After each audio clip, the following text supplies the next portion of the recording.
Bonjour. Moi, c'est Sandrine Lacroix. Je suis étudiante à la maîtrise recherche en génie civil à Polytechnique Montréal.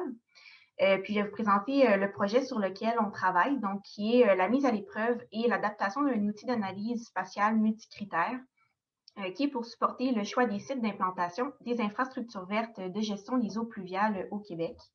Mon projet est dirigé par Françoise Bichet à Polytechnique Montréal et co-dirigé par Daniel Dagenet à l'Université de Montréal et Martin Cotter à l'IOAG Suisse, qui est le chercheur en fait qui a développé l'outil sur lequel on travaille présentement.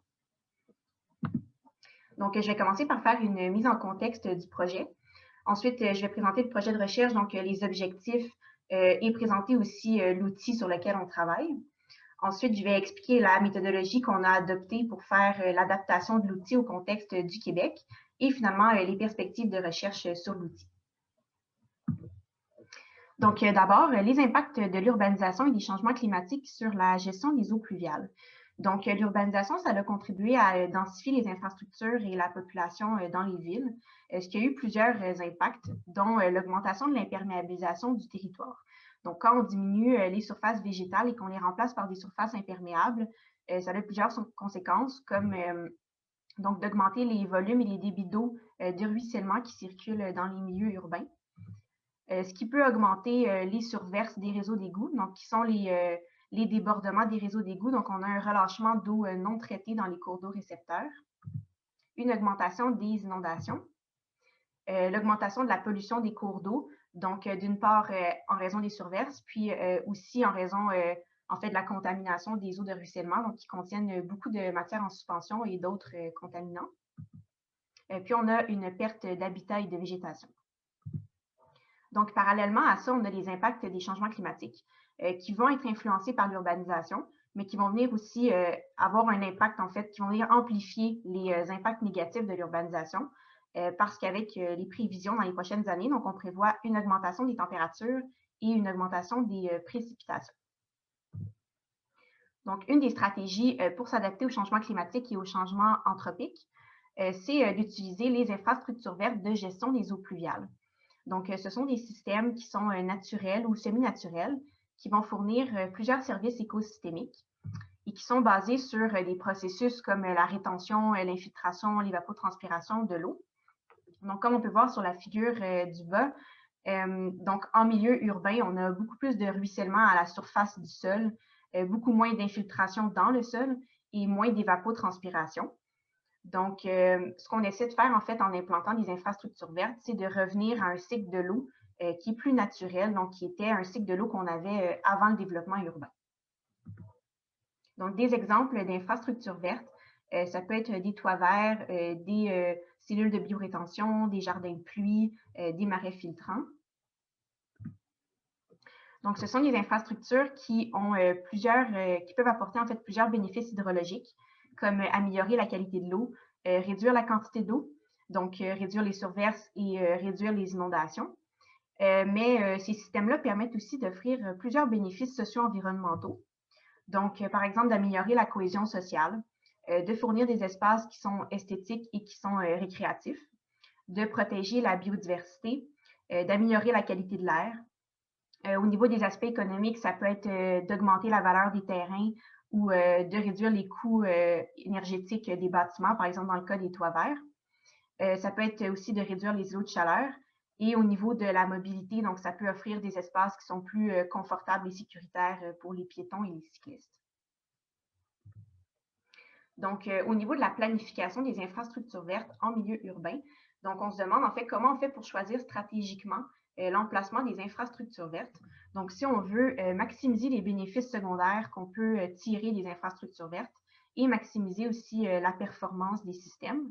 Donc, c'est un processus qui peut être assez complexe parce qu'il faudrait considérer dans la planification une multitude de critères et aussi l'avis des différentes parties prenantes qui sont impliquées. Donc, c'est pour ça, en fait, que les outils d'analyse de décision multicritères qui sont basés sur les systèmes d'information géographique peuvent vraiment faciliter le processus décisionnel qui est derrière la planification des infrastructures vertes. Donc, avec ces outils-là, ça nous permet en fait d'intégrer tous les facteurs qui sont pertinents. Ça permet de supporter le dialogue entre les parties prenantes, donc en offrant une approche qui est plus participative et interactive, interdisciplinaire. Puis, ça permet aussi de réaliser des analyses à différentes échelles. Donc, la situation actuelle, c'est que les implantations d'infrastructures vertes sont souvent faites de manière réactive et opportuniste, donc sans réelle réflexion réfléchie et proactive. Puis, sont souvent faites aussi de manière ad hoc, donc c'est-à-dire qu'ils vont viser seulement un seul objectif spécifique. Donc, ça ne va pas permettre de maximiser les bénéfices secondaires qu'on peut tirer des infrastructures. Il y a peu d'outils en ce moment qui vont intégrer à la fois tous les bénéfices secondaires, justement, les priorités des utilisateurs, puis tous les critères qui sont pertinents à considérer. Puis au Québec, il n'y a pas d'outils qui soient assez complets et facilement accessibles en ce moment pour supporter la planification. Donc, le projet de recherche sur lequel on travaille, c'est de mettre à l'épreuve et adapter au contexte québécois un outil d'analyse spatiale multicritère existant pour faciliter la planification des infrastructures vertes. Donc, cet outil-là, c'est Santo, qui a été développé et testé à Melbourne, en Australie. Puis le projet, nous, ici au Québec, c'est de faire une étude de cas avec la municipalité de Trois-Rivières. Donc, c'est la première fois, en fait, que l'outil est testé et appliqué à un contexte urbain à l'extérieur de Melbourne, donc l'endroit où il a été développé. Donc, l'outil Santo. Donc, c'est un outil d'analyse spatiale multicritère qui va permettre de visualiser sur une carte avec un code de couleur les sites qui sont stratégiques ou non pour implanter un type d'infrastructure verte en considérant une variété de critères et les préférences des utilisateurs. L'outil permet de considérer 7 types d'infrastructures, donc qui sont listés ici.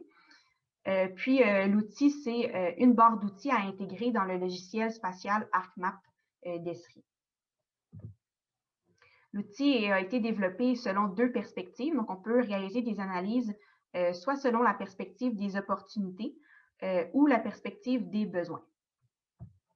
Donc, du côté des opportunités, donc l'outil va permettre de cibler les sites qui vont offrir les meilleures opportunités pour implanter une infrastructure verte. Donc, selon le contexte biophysique du territoire, selon le contexte de planification et gouvernance et selon le contexte socio-économique. Puis, du côté des besoins, l'outil va permettre de cibler les sites qui ont le plus grand besoin des bénéfices qu'on peut tirer des infrastructures vertes, qui sont en fait les bénéfices qu'on peut tirer des différents services écosystémiques. Donc, dans chacune de ces catégories-là, l'outil considère plusieurs critères, donc qui sont ici en gras numérotés.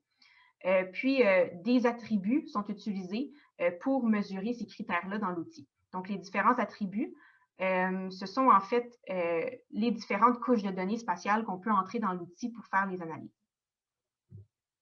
Donc, c'est d'ailleurs en fait la première étape de l'outil, de faire la compilation des différentes données géospatiales et de les entrer dans l'outil. La deuxième étape, c'est d'entrer les limites de la zone d'étude avec laquelle on veut réaliser les analyses. Ensuite, c'est de sélectionner le type d'infrastructure verte avec laquelle on veut faire les analyses, donc parmi les 7 qui sont proposés par l'outil. Ensuite, l'outil va masquer toutes les zones où ce n'est pas possible de faire une implantation de l'infrastructure verte qu'on a choisie. Donc, dans l'outil, ça s'appelle les masques. Donc, en fait, c'est tous les critères justement qui empêchent sur un site de faire une implantation. Donc, ça peut être par exemple parce qu'il y a déjà quelque chose sur ce site-là, comme un bâtiment ou un cours d'eau, ou par exemple parce que la pente est inadéquate, donc par exemple une pente trop prononcée. La quatrième étape, c'est la pondération des critères et des catégories dans l'outil. Donc, l'utilisateur peut, dans l'interface de l'outil, pondérer chacun des critères sur une échelle de 0 à 100, selon l'importance qu'il souhaite accorder à chacun des critères dans l'analyse. Donc, ça permet de refléter les préférences et les priorités des utilisateurs. La dernière étape, c'est la combinaison de tous les facteurs. Et l'outil va sortir une carte comme celle-ci avec un code de couleur ou en rouge, donc avec une note d'adéquation de 0 et 20, par exemple, c'est les sites qui ne sont pas du tout stratégiques pour faire une implantation. Puis plus c'est vert, donc plus c'est stratégique. Il va aussi être possible d'avoir des statistiques, donc on peut cliquer sur la carte puis obtenir la note minimale, maximale ou moyenne d'adéquation finale pour un site. Puis on peut aussi obtenir, en fait, savoir quel critère a eu le plus d'impact dans cette note d'adéquation finale-là. Pour faire la traduction entre les données spatiales et les notes d'adéquation spatiale, l'outil Santo va utiliser des échelles de valeurs. Donc ça va permettre en fait pour chacune des couches de données qui est entrée dans l'outil, de se demander, par exemple, pour une valeur dans la couche de données, par exemple, si je prends l'exemple de la pente, pour une pente de 5 par exemple, qu'est-ce que ça représente pour l'adéquation d'un site? Donc, est-ce que c'est bon? Est-ce que c'est pas vraiment bon? Est-ce que c'est pas du tout stratégique? Puis là, ensuite, on peut se demander ça pour chaque valeur de la couche de données. Donc, je vais vous présenter maintenant la méthodologie qu'on a adoptée pour adapter cet outil-là au contexte du Québec, donc qui est en 7 grandes étapes. La première étape, ça a été de mettre à l'épreuve l'outil dans sa version actuelle. Donc, ça, c'était pour, en fait, étudier qu'est-ce que ça impliquait d'appliquer un outil qui avait été développé à Melbourne à un nouveau contexte urbain et climatique. Donc, on a commencé, en fait, par collecter les différentes données géospatiales. La majorité, en fait, des données ont été directement fournies par la ville de Trois-Rivières. Puis sinon, on a été complété avec certaines données sur Données Québec ou la plateforme GeoIndex. Ensuite, on a dû traiter ces données géospatiales-là pour satisfaire aux formats et aux conventions qui sont actuellement dans Santo. Donc, ça a été, par exemple, de convertir des formats de données, de reclasser certaines couches de données, d'ajouter des champs ou de calculer certains champs. Puis, ça nous a permis d'identifier les défis de l'application de Santo au Québec.